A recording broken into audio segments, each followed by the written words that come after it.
Hello, I'm Soycat, and the letter Q in the English language is always followed by a U, but somehow this rule is not true for the only country in the world which starts with this letter. I am, of course, talking about Qatar. Qatar is an absolutely fascinating example of a Middle Eastern country because it has just one true neighbor, and they are always trying to cut them off, and I don't mean in some metaphorical or trade sense. I mean literally Saudi Arabia wanted to dig a trench and turn Qatar into an island because that's how upset they were with them, and at the same time, this is a nation which manages to not only balance the interests of its direct neighbors, but also has cordial relationships with Iran, the big no-no, and Hamas, maybe another big no-no, while at the same time managing to maintain very good relations with the US, being one of their biggest partners in the area, as well as the United Kingdom. How can a country do so many of those things at the same time? Well, let's dive into it with today's video, which will be a slightly different edited one. It's a bit of a test for something I'll be doing early next year. And so with that said, let's start by talking about the borders.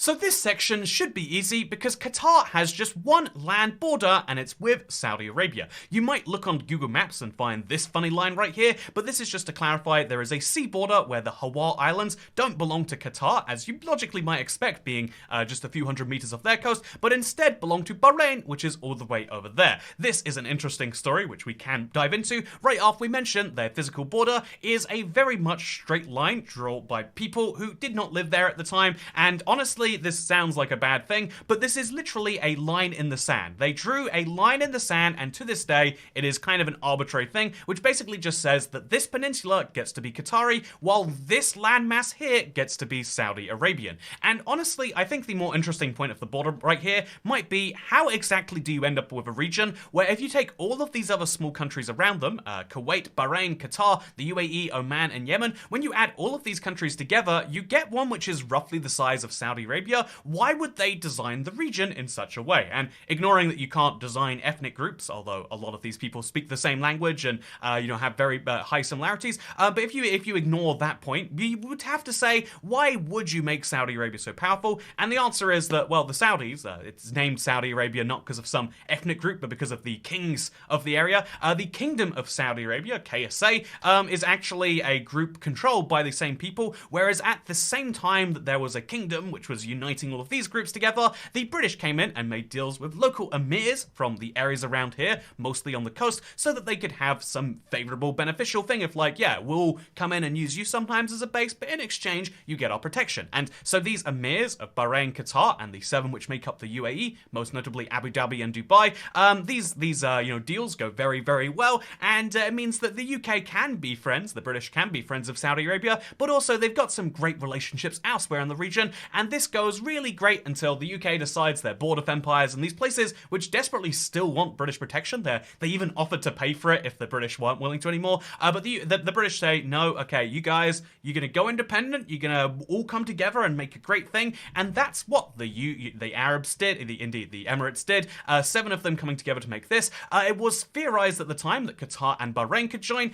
but obviously in modern country theory, if your territories don't perfectly touch, then what sense does it make joining and becoming a country together? And so Qatar and Bahrain went separate ways, and this is very unfortunate for Qatar because unlike the UAE, which finds the dino juice, which makes this whole area incredibly wealthy, Qatar really does not do very well on a per capita basis, and indeed, as a tiny nation, this means that it's kind of one of the poor men of the area. Being in the Middle East and not having much oil, I mean, can you imagine? It's like not having a Lamborghini in Dubai. It's ridiculous. Why would you be in that situation? However, thankfully enough, although Qatar didn't have oil, they had natural gas. Natural gas is effectively better than oil in terms of being a fuel source, and it can be used for much more things, but has the one crucial downside of being needing to ship via very expensive pipes. It is very hard to get around. That is why the Nord Stream pipelines through Europe are a very big and controversial thing. Getting gas from Russia, which Russia has so much of alongside their oil, into Europe is something Russia would like, and also something Europe can do,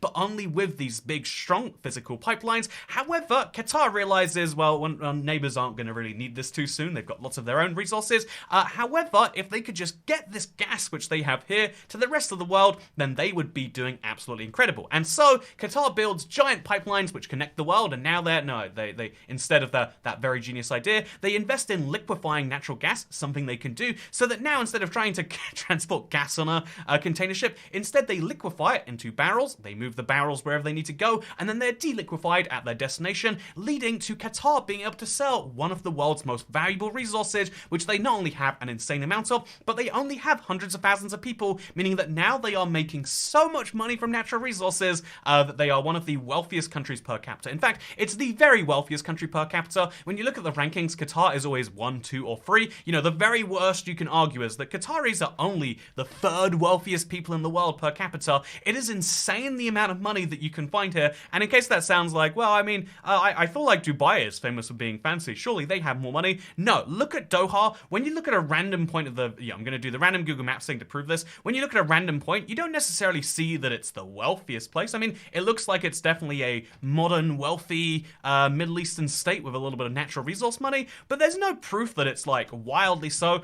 But then you start to look a bit closer and you realize, well, first, you get your theme parks and your water parks and your, I don't know, fire station museums, and you got your hypermarkets and your malls. But no, the malls don't really prove anything. They had those in Nairobi, and that was a place about 40 times poorer per capita. But then you get to insane things like, okay, you got your big stadiums, you've got your air-conditioned parks. You know, wait, seriously, is that like a joke? Is that like sponsored by air conditioning, or is it, oh no, you've got an air-conditioned park? And once you start air conditioning the outside, you know that you've started to make it, right? You know that you're at a serious point. And so, yeah, Qatar is a country that goes from being in a really poor situation to being in a very much literally the opposite situation. Something which you might find interesting, because this low population is very centered in one area. It means that as we talk about the provinces, seamless transition, you'll notice that, wow, over here, the population is very, very much densely populated in just one area of the country. They have one city where people live, and even as you get to the outskirts of that city, you're getting lower population densities, and then once you leave Doha, you have no one. Between 0 and, at the very, very, very best, 51 people per square kilometer, which means the country is effectively a ghost land outside of the capital, something you don't need to look at a population map to see. Look at the satellite view of the country and you'll see some interesting things. I wonder what this actually is. Oh, it's a racetrack, a camel racetrack. Wow, you see camel racetracks. That's incredible. You'll see like an oryx farm. You realize that very, very quickly, this is a country which has very little land, but that is, despite this being very little land, it's still about 100 times more than they need. There are military bases, there are seaside resorts here and there are camel racing farms. Oh, Film City, that's fun. All of these things exist, but they are all actually sort of unnecessary. This is a beautiful example of a country actually urbanizing and densifying, which is something you might therefore notice when we talk about the population figures, which again, I really have to clarify, are wild. Look at the population map for Asia, which technically the Middle East is a part of. Although actually, I'll show you the Middle East as a whole, because I'm sure if you take the entirety of the Middle East, nope, there's Middle Africa, but no Middle East. So here is Middle Africa compared to Asia. As you can see, Asia's kind of stabilized their birth rates. Middle Africa has not done the same. However, every single one of these videos we've done so far has shown birth rates which are very much just going high or are kind of stabilizing. Qatar is a wild one by comparison because their population pyramid looks like this. What the heck leads to a country not only going through a population boom, having, again, before their big oil boom, just about 500,000 people, they've gone up 5 times in population since the 1990s, already wild by itself, but then also that population is incredibly male-dominated, and did you guess what it was? That's right, they kill female, but no, the actual reason is they're very much a big fan of immigrating people, but unlike most other countries, so I feel like there are like 2 extreme ends of the spectrum when it comes to what you can do with immigrants. On one extreme, you have the United States, where you say, yeah, being an immigrant is what makes you United States Statesian. If you're working, then you become a United Statesian. You get to partake in all the privileges, including voting on how this thing should work. And the other extreme end of the spectrum is saying, come here and work. You will never have a path to citizenship, though. If you are not a Qatari, if you were not a member of the country prior to a certain date, and you don't marry someone who is, well, GG, you're not becoming Qatari. Come here to make money. We have a lot of money to offer you.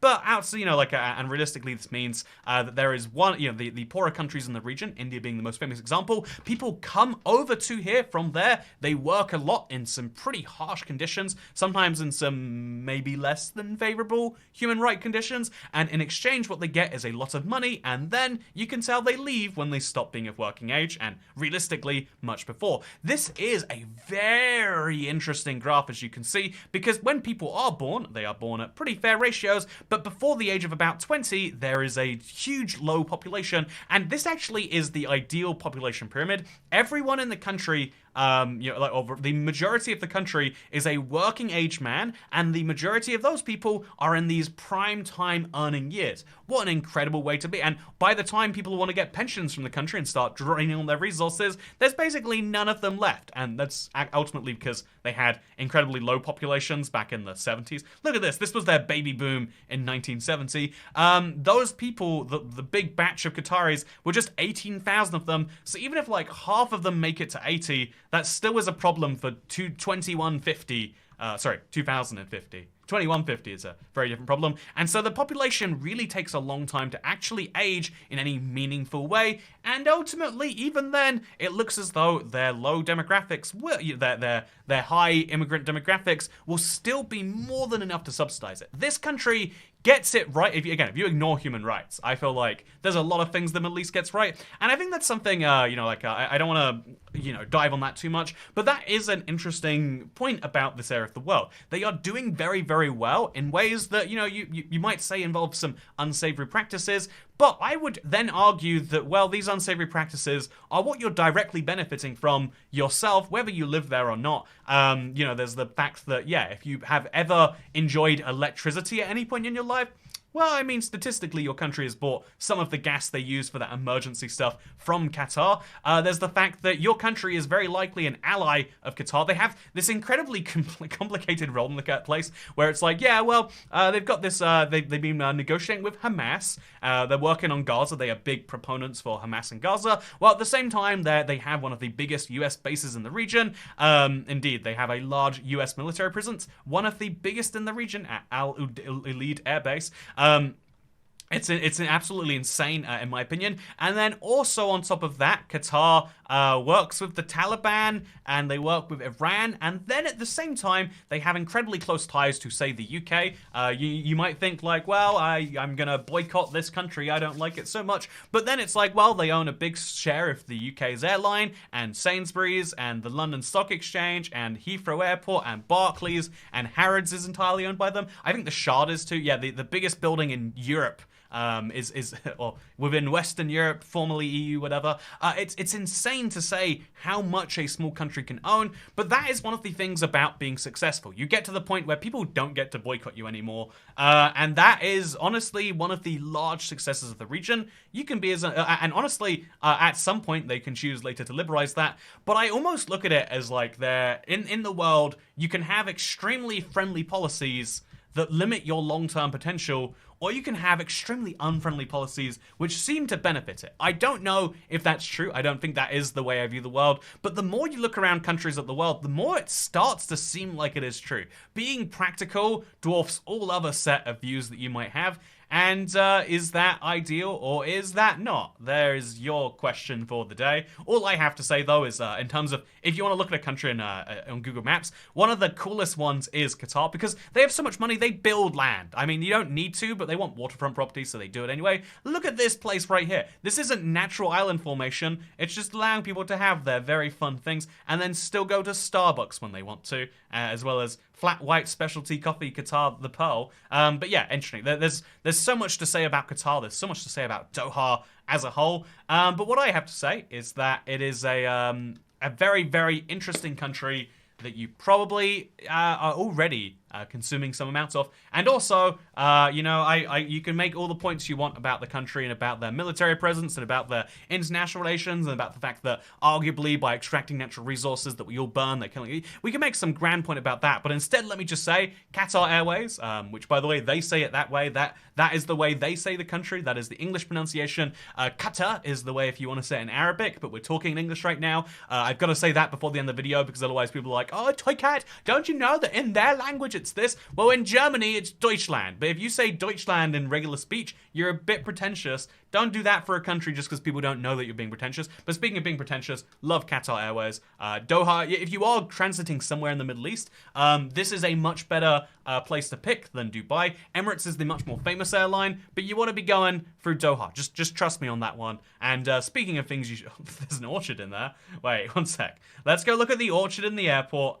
Okay, this looks very nice. Honestly, have to admit, I want to go to, I want to go visit the last time I was in Doha, there wasn't even an orchard to go look around. But yeah, I'll be going to the airport to look around their lovely air-conditioned park. And you maybe should or should not too. But all I do care about is the fact that, yeah, this series will be taking another small break and we'll be back at Z. It'll be great. See you there. Bye.